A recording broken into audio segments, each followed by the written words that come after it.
আসসালামু আলাইকুম। HSC 25 batch তোমাদের যাদের ইসলামের ইতিহাস আগামী পরশুদিন পরীক্ষা। হ্যাঁ, সো তোমাদের জন্য আমি শেষ মুহূর্তে নিয়ে এসেছি ম্যাগনেট সাজেশন।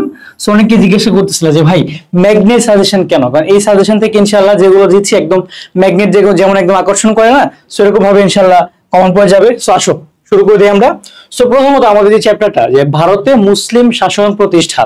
সো ভারতে যে মুসলিম শাসন প্রতিষ্ঠাটা আছে, এইখান থেকে তোমার আমাদের যে মেইন যে টপিক গুলো আছে সেগুলো যদি আমরা একবার দেখি, তাহলে কি দেখবো যে মোহাম্মদ বিন কাসিম যে 712 সালে যে তোমার হচ্ছে যে ইরাক থেকে এসেছিল, হ্যাঁ, সেখান থেকে এসে সিন্ধু এবং মুলতান জয় করেছিল, এটা একটা পার্ট।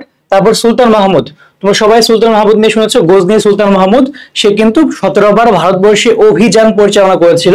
অ্যান্ড মোহাম্মদ ঘুরি, যে হচ্ছে উত্তর ভারতে তরাইনের যুদ্ধের পর সে কিন্তু ভারতে একটা শাসনতান্ত্রিক যে ব্যবস্থা বা ইসলাম যে এই আমাদের উপমহাদেশে শাসন করবে, সেটা কিন্তু শাসনক্রমিক যে একটা ব্যবস্থাটা, সেটা কিন্তু তিনিই তৈরি করেছিলেন। ওকে, সো আমরা এই যে তিনটে টপিক আছে এখান থেকে আসলে মানে মোটার আগে আমি তোমাকে বলতে পারবো না যে এই তিনটার মধ্যে কোনটা বেশি ইম্পর্টেন্ট। আসলে সত্যি বলতে কি তিনজনেরই ইম্পর্টেন্স আছে, তিনজনেরই সমান ইম্পর্টেন্স, বিভিন্ন টাইমে তারা এসেছে, তাদের টাইম ফ্রেমটা একটু ডিফারেন্ট। ওকে, কিন্তু তোমার এই তিনটা টপিকই যে প্রথম চ্যাপ্টার, আমি আশা করি তোমরা পড়েছো এই চ্যাপ্টারটা শুরুর দিকে। সো এখান থেকে মোটামুটি ধরতে গেলে তোমার ধরো যে 1 থেকে 2টা সিকিউ কিন্তু আসে।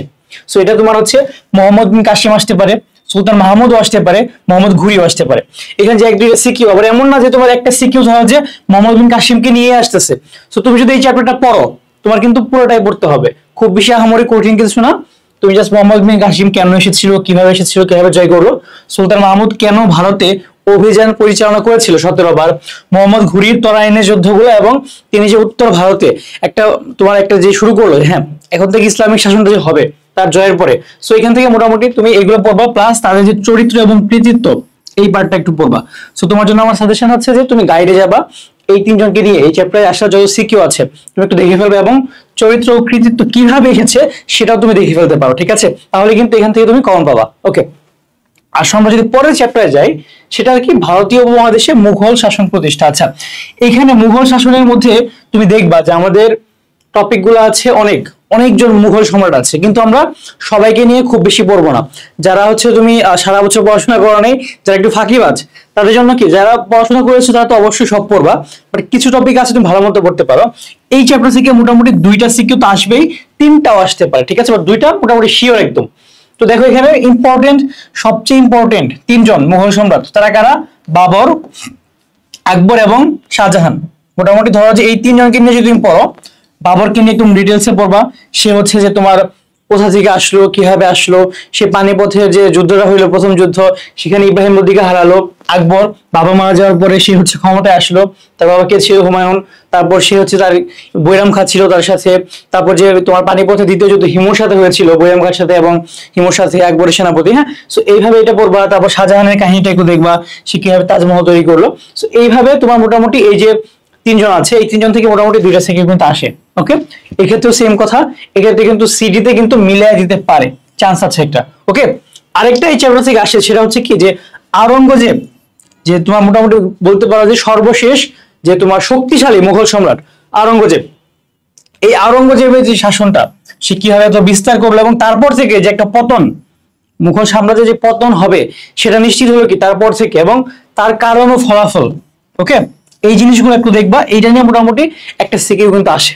ঠিক আছে, সো আমরা যদি দেখি মোটা দাগে এই চ্যাপ্টার যদি তুমি পড়ো, তুমি হচ্ছে বাবর, আকবর, শাহজাহান মাস্ট পড়তে হবে, এন্ড আওরঙ্গজেবের পতন, কারণ ও ফলাফল। ঠিক আছে, এগুলো কিন্তু তোমার পড়তে হবে, তাহলে এখান থেকে তুমি মোটামুটি 3টা সিকিউ অ্যান্সার করতে পারবা। ওকে, যদি তুমি ঠিক মতো পড়ো এই চ্যাপ্টারটা। আরো মজার ব্যাপার সামনে আসতেছে, ইসলামের ইতিহাস সংস্কৃতি তোমার হচ্ছে মানে খুবই সহজ একটা কি বলে, দাঁড়াও একটু, সরি। আচ্ছা দেখো, এই যে ইসলামের ইতিহাস সংস্কৃতি, এটা এত সহজ, মানে এখানে যে নাম্বার পর এত সহজ, তা তুমি দেখতে পাবে এইখানে এসে কিভাবে। এই যে আমাদের তোমার এটা 5th and 6th চ্যাপ্টার, তোমার এই 5th and 6th চ্যাপ্টার এগুলো হচ্ছে অনেক ইজি, তুমি একদম ছোটবেলা থেকে বারবার পড়ে আসতেছো।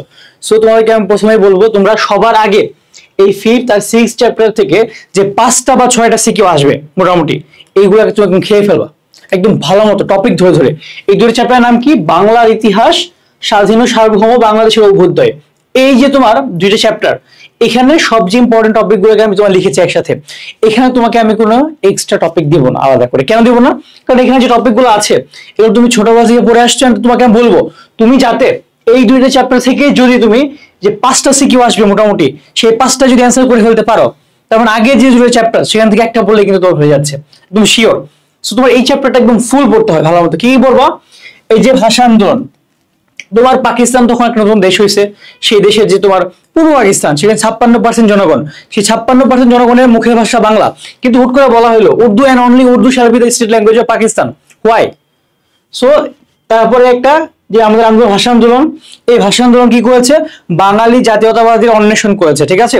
তারপর দেখো এখানে কি যুক্ত ফ্রন্ট নির্বাচন, 1953 সালে যুক্ত ফ্রন্ট হইলো, 54 নির্বাচন হইলো।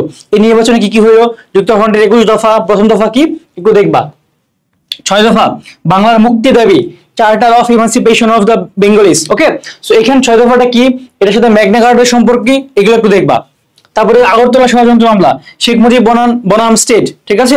34 জন যে আসামি ছিল, সাজিন জহুরুল হককে মারা হলো শেখ মুজিব ভেবে, এগুলো একটু দেখবা। 69 গণ অভ্যুত্থান, আইয়ুব খানের পতন হলো, শেখ মুজিব বেরিয়ে আসলো জেল থেকে। তারপর কি হলো? 70 নির্বাচন, আওয়ামী লীগ নিরঙ্কুশ সংখ্যাগরিষ্ঠতা পেল, এটা একটু দেখবা। 7 মার্চে ভাষণ অসহযোগ আন্দোলন শুরু করে দিল, যখন কি তোমার 70 নির্বাচনে, সাধারণ নির্বাচন জেতার পরেও পাকিস্তানের মেজরিটি পার্টির লিডার শেখ মুজিব ক্ষমতা পাচ্ছে না, আওয়ামী লীগ ক্ষমতা পাচ্ছে না। তারপর কি হলো? এই 7 মার্চে ভাষণটা হলো।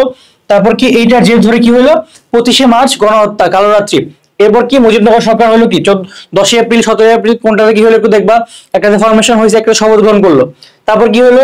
স্বাধীনতা বিরোধী যে তৎপরতা, আল বদর, আল শামস যে বাহিনীগুলো ছিল, এদেরকে নিয়ে একটু দেখবা। তারপর একটি স্বাধীন দেশ তৈরি হলো। মোটামুটি দেখো এই চ্যাপ্টারটা তোমার খুবই ভালো মতো পড়া আছে, ঠিক আছে। খুবই ইজি একটা চ্যাপ্টার। আমি বলবো যে তোমরা এই চ্যাপ্টারটা খুব ভালো মতো পড়ো, এই 2 চ্যাপ্টার। এখান থেকে তুমি যদি 5টা সিকিউ আনসার করতে পারো, তুমি কিন্তু বাকি যে 2টা আছে যে কোনো একটা তুমি পড়লেই কিন্তু ভালো মতো, তুমি 2টা বা 3টা অ্যান্সার করলেই তোমার কিন্তু 7টা সিকিউ হয়ে যাচ্ছে। সো ভালো মতো পড়াশোনা করো, ইনশাআল্লাহ পরীক্ষা অনেক ভালো হবে। সবার জন্য অনেক অনেক শুভকামনা রইলো। এন্ড তোমরা যারা ঢাকা ভার্সিটি খ ইউনিটে ভর্তি পরীক্ষা দিবা এইচএসসির পরে, আমাদের ক্লাস গাইডলাইন দেখে যদি তোমার মনে হয় আমরা তোমাকে মোটিভেট করতে পারি, তোমাকে বোঝাতে পারি, তুমি অবশ্যই আমাদের ঢাবি খ ইউনিট কোর্সে ভর্তি হতে পারো। তুমি ডিটেইলস জানতে অবশ্যই আমাদের পেজে নক করবা। ধন্যবাদ সবাইকে, আসসালামু আলাইকুম।